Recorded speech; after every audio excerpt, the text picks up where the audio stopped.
are scheduled to be executed by the state next year, including the only woman on Tennessee's death row. But tonight, opponents of capital punishment are speaking out, saying the state is being too secretive about how it carries out those deaths. Good evening to you, and thank you for being with us here at 6. I'm Carrie Sharp. And I'm Amanda Roberts in for Rory. There has been a legal back and forth over the state's new execution protocol ever since the Department of Correction announced it would use the single drug pentobarbital. News Channel 5 investigative reporter Ben Hall looks at whether the question of expired drugs could impact next year's scheduled executions.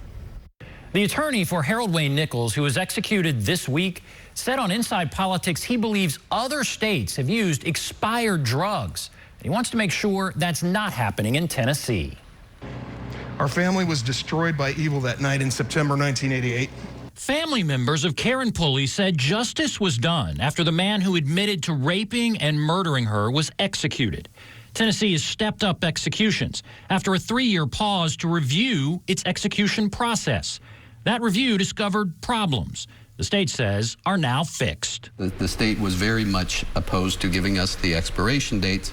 On Inside Politics, attorney Stephen Farrell, who represented Harold Wayne Nichols, said the state is appealing a judge's order, which demands the release of expiration dates for the lethal injection drugs it's using. And the less potent the drugs are, the more drawn out and painful the execution risks being.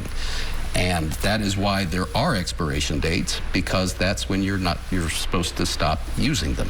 Farrell said there's evidence Florida has used expired drugs. He and death penalty opponents have pointed to Tennessee's execution of Byron Black earlier this year as proof of problems with the new lethal injection process. Mr. Black raised his head, he gasped, he said, "It hurts so bad."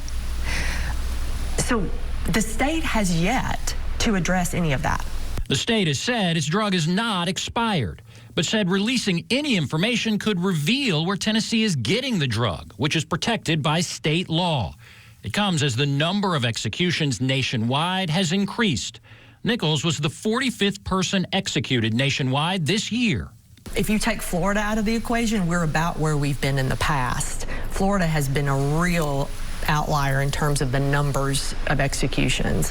But yes, we are seeing a rise. Tennessee is set to execute its first woman next year, Christina Pike, who was sentenced for the murder of a fellow inmate in 1995. She would be the first woman executed in the state's modern history. We want answers to the questions that we have, particularly about the expiration date, what types of drugs these are. Are they compounded? Are they manufactured? Farrell said Nichols will get an autopsy, which may shed light on how he died and how the drug worked. Basically, the lungs fill with fluid and they drown. And that process is not instantaneous. It takes a while. And one of the things we will learn through the autopsy is whether his lungs are full of fluid and whether basically that's how he died. Again, the state maintains the drugs are not expired and the process works appropriately. But this will be a major debate in executions going forward.